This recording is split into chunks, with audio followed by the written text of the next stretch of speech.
Você gostaria de se amar mais?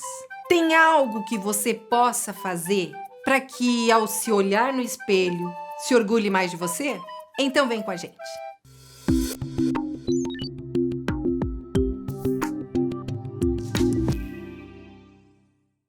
Meu nome é Silvana Leone Calisto. Este canal é simplesmente um canal feito para você. Nós queremos que você tenha uma mente mais simples, atendendo pedidos, em especial de você, Ricardo Passinho, lá de Foz do Iguaçu, que mandou mensagem. Por favor, quero que você fale mais sobre autoestima. Embora eu acho que você manda muito bem, mas vamos falar sobre autoestima. Dizem que autoestima é a nota que você dá para você mesmo.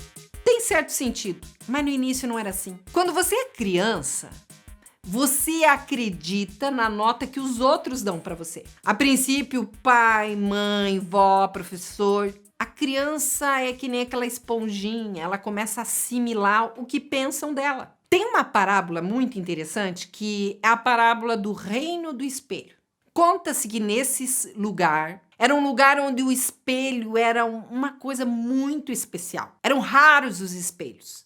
E a criança crescia e lá pelos 4, 5 anos, era o primeiro dia que ela ia ser apresentada para um espelho. Então ela nunca tinha se olhado antes. Ela imaginava que a carinha dela era parecida com as outras crianças que ela conhecia. Mas chegava o dia da cerimônia do espelho. E tinha um menininho que tinha um pai e uma mãe muito engraçados, divertidos, que resolveram fazer uma brincadeira com essa criança. E no dia que ele ia ser apresentado para o espelho, ele foi elevado lá num palco, toda a cidade veio e colocaram aquela criança de frente a um espelho.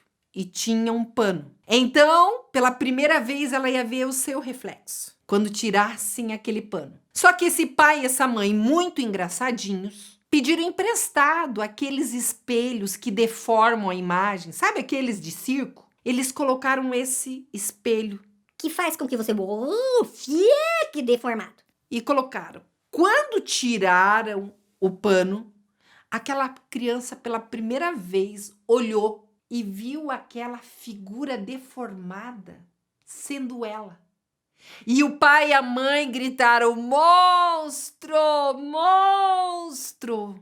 E o menino, ao contemplar aquela imagem, não conseguiu conter a decepção e saiu correndo. Ninguém conseguia controlar e encontrar aquela criança, porque ela foi floresta dentro, entendendo que ela era muito feia para continuar convivendo com aquela sociedade. Pai e mãe têm feito isso com os seus filhos. Mostram um espelho onde a imagem da criança está deformada. E pior, a gente cresce acreditando que a gente é isso. Eu lembro uma ocasião que eu falava com uma mulher e ela dizia: Silvana, eu não me aceito, eu não gosto de mim. Eu dizia para ela: entenda. Você tem a sua qualidade independente do que os outros falam. Eu, por exemplo, se você vai na rua e um bêbado olha para você e diz vagabunda, eu disse: o que você ia fazer? Eu ia chorar. O que ele viu em mim para me achar uma vagabunda? Eu errado. Essa não é a resposta certa. Ele é um bêbado. Bêbado não entende de nada. Você precisa olhar para quem você é. Só que na história dessa mulher, as primeiras pessoas que ela conviveu passaram para ela essa imagem distorcida. Então você que quer mexer com a sua autoimagem, primeiro pergunte: o que meu pai, o que minha mãe, o que os meus educadores pensavam sobre mim? Talvez aí esteja seu problema. Essa imagem que foi passada para você é uma imagem distorcida. O que fazer para arrumar? Começa a falar para você a verdade. Eu sou capaz, eu posso, se eu me esforçar eu consigo. Mas talvez dentro de você esteja dizendo: não, Silvana, eu tive uma educação maravilhosa, mas eu não acredito em mim.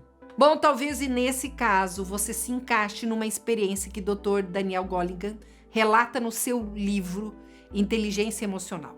Nesse livro ele conta que tinha uma sala com crianças brincando, só que tinham crianças mais sensíveis, mais introvertidas. E assim que entrou uma pessoa diferente na sala, ficou na porta, mas não interagiu com as crianças, os eletrodos mostraram que essas crianças mais sensíveis, elas disparavam um batimento cardíaco, provocando assim uma sensação desconfortável.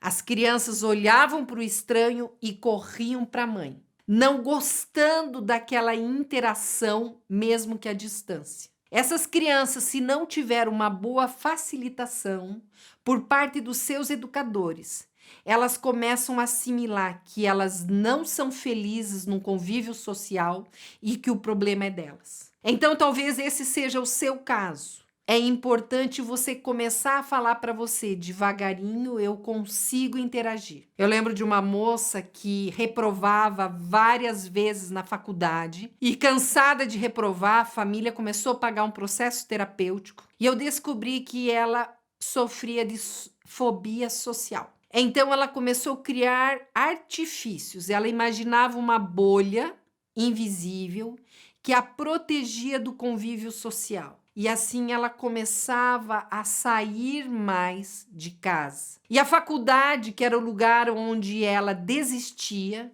eu mandei, com a permissão dela, uma carta à coordenação explicando o caso dela e os professores cooperaram, sem chamá-la para se expor ao público, sem chamar atenção sobre ela.